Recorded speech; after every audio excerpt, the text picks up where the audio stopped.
2023 ఫిబ్రవరి 20 జరిగినటువంటి ఘటన ఇది. ఈ ఘటనలో అక్కడ కంప్యూటర్ ఆపరేటర్గా ఉన్నటువంటి Satyavardhan is a Dalit boy. అతను అసత్యవర్ధన కాలేదు కూడా, అతను సత్యవర్ధనే.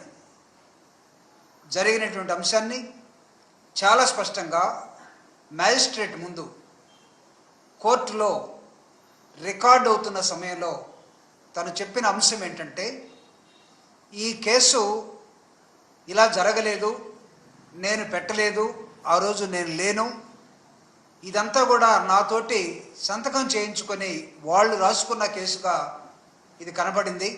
కాబట్టి నాకు ఈ కేసుకి నేను అట్రాసిటీ కేసు ఎప్పుడు పెట్టలేదని చెప్పినటువంటి నేపథ్యం మిగతా కథకి తెరతీసింది.